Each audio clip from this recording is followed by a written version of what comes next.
हाय everyone, मैं Shobhita. Welcome to my channel Shobhita's vlogs.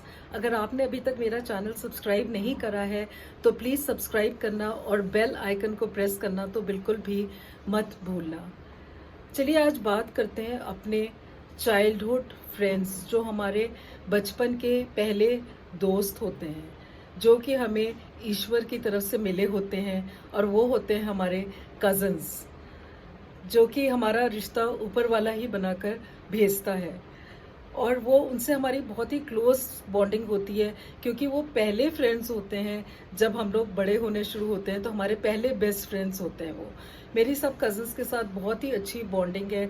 सबसे पहले मैं ट्रिब्यूट दूंगी अपने उन कज़न्स को जो कि वक्त से बहुत पहले ही इस दुनिया से चले गए हैं, जिनकी उम्र भी नहीं थी जाने की, पर वो चले गए और छोड़ गए अपने पीछे अपनी बहुत सारी यादें, बचपन की यादें, यंग एज की यादें, शादियों की यादें, सारी यादें रह गई हैं। उनके लिए दो लाइन बोलूँगी। लुक्का छुपी बहुत खेली थी हमने, पर तुम यूँ छुप जाओगे ये खबर ना थी हमको। बहुत सारी मेमोरीज हैं। Sorry, like it's a very emotional moment. सारे कजन्स के साथ एक आपका बहुत अच्छा रिश्ता होता है, पर सबके साथ एक अलग अलग तरीके की बॉन्डिंग होती है। हर किसी के साथ आप एक जैसा रिश्ता नहीं निभा पाते हो। तो मेरा एक बहुत क्लोज बॉन्डिंग है मेरी कज़न रेनू के साथ, जो आजकल यूएस में रहती हैं, और वो मेरी जो सेकंड नंबर की मौसी हैं उनकी बेटी हैं। तो उनके साथ शुरू से हम दोनों की, बचपन से ही आपको कहना चाहिए कि बहुत ज़्यादा हमारा क्लोजनेस थी, और वो आज भी बरकरार है वैसे ही। और ये कहना चाहिए कि हम we are more of best friends. हम सारा कुछ शेयर करते हैं, सारी बातें करते हैं। बचपन में इतनी शरारतें करी हैं ना, आप ये सोचिए कि we were partners in crime. जबकि रेनू का कहना होता है कि मास्टरमाइंड मैं होती थी, पर ऐसा कुछ नहीं है, दोनों ही मास्टरमाइंड थे।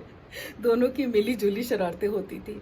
जब समर वेकेशन होती थी तो हम लोग जाते थे नानी के घर। नानी का घर और ये रेनू का घर एक ही जगह पे, एक ही सिटी में थे, और एक ही रो में थे। एक एंड पे नाना नानी का घर था, एक एंड पे रेनू का, मतलब मेरी मौसी का और घर था। तो हम लोग गर्मियों में आम की पेटियां आती थी बहुत सारी, तो खाने के बाद भी हम दोनों का लालच इतना होता था कि हम दोपहर में जब सब सो जाते थे तो हम लोग आम चोरी करके, चोरी चोरी कहनी चाहिए, चोरी करके हम उसको बाहर जाके खाते थे। और मतलब उस समय वो था, छोटे थे, इतनी अकल नहीं थी, बस ये होता था ग्रीड, ग्रीड थी, मैंगो ग्रीड थी। तो और उसके बाद एक हमारा वहाँ पर आता था कुल्फी वाला, जो घंटे वाली कुल्फी वाला आता था, और वो बैन था हम लोग को खाना। घर में सब लोग मना करते थे, बड़े लोग, कि वो नहीं खानी है, वो कुल्फी गंदे हाथ होते हैं उसके, पता नहीं कैसे बनती है वो। पर हम दोनों जब सब लोग सो जाते थे दोपहर में, तो हम दोनों चुपके से अपने कमाए हुए पैसे, अपने कमाए हुए जो कि हमें मिलते थे नानी के, मम्मी के, मौसी के, सबके पैर दबाने में। तब इन लोग की ये डील होती थी, पैर दबाओगे तो पैसे मिलेंगे। छोटा छोटा अमाउंट मिलता था, तो वो पैसे हम लोग जमा करके रखते थे, और हम लोग उससे जाके वो घंटे वाली कुल्फी खाते थे, चोरी छुपे, बिना बताए। और हम लोगों ने नानी को तो बहुत ही परेशान करा है। मामू की नई नई शादी हुई थी, तो मामी भी अपनी मायके चली गई घर वालों से मिलने, और मामू बेचारे चले जाते थे काम पे। नानी अकेली होती थी, तो हम लोग को दोनों को नानी के घर भेज दिया जाता था कि दोपहर में वो अकेली है तो वहाँ रहो। तो मामू मटन मीट रोज नानी को लेके दे जाते थे, क्योंकि वहाँ पर डिनर पे ज़रूर नॉनवेज तो बनता ही बनता है, कि आप ये रात में, मतलब वो लेट हो जाएंगे तो खाना बना के रखना। तो उन दिनों नानी दादियों को फ्रिज कल्चर में बिलीव नहीं करती थी, तो वो बॉईल कर लेती थी सुबह मटन को, और उसको रखती थी। एक जाली वाली अलमारी होती थी जिसका वुडन फ्रेम होता था, पर चारों तरफ जाली होती थी, जिसको डोली कहा जाता था। आप लोग में से कुछ लोग कनेक्ट कर सकते हैं डोली के साथ। तो उसमें रख देती थी, तो जब नानी सो जाती थी, हम दोनों, मैं और रेनू, किसी कि दो कैट्स की तरह से हम प्राउल करते थे अपने शिकार पे, और हम उसको डोली को खोल के उसमें से वो मटन के पीसेस निकाल के खाते थे, जो कि बहुत टेस्टी लगते थे, क्योंकि नमक डाल के बॉईल करे होते थे।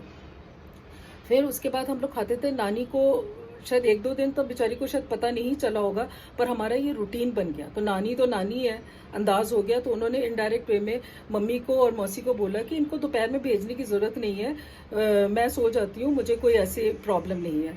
पर हम भी दोनों कहाँ मानने वाले थे, हम भी दोनों ढीठ बन के जाते थे। पर नानी बीइंग नानी ने उस डोली में ताला लगाना शुरू कर दिया। नानी ने हम लोग को तो कुछ नहीं कहा, कुछ नहीं डांटा, कुछ नहीं कहा बेचारी ने, पर उसमें ताला लगना शुरू हो गया। फिर हमने भी जाना छोड़ दिया, क्योंकि हमारा तो मकसद वही था ना, खाने पीने का। तो हमारा भी मकसद खत्म हो गया जाने का, तो हमने भी वहाँ जाना छोड़ दिया, उसमें मतलब दोपहर के टाइम जाना छोड़ दिया। तो ऐसी बहुत सारी मिस्चिव्स हैं, बहुत सारी यादें हैं। आज भी जो हम मिलते हैं तो वैसे ही शरारतें करते हैं। जब मैं यूएस जाती हूँ तो उनसे मिलती हूँ, जब वो इंडिया आती है तो मेरे पास आके रहती हैं। तो हम लोग अभी भी वही शरारतें करते हैं, वही बातें करते हैं। बातों का सिलसिला कभी ख़त्म नहीं हो सकता। अगर आप मेरे इस वीडियो के साथ अपनी चाइल्डहुड मेमोरीज़ को कनेक्ट कर सकते हैं तो प्लीज़ इसको लाइक करना, चैनल को सब्सक्राइब करना, और अपनी कुछ ऐसी यादें आप कमेंट सेक्शन में शेयर कर सकते हैं। अभी बहुत सारी और भी बहुत बातें हैं जो कि शायद हो सकता है मुझे एक और वीडियो बनाना पड़े इनको शेयर करने के लिए। See you in my next vlog. Till then, bye and take care.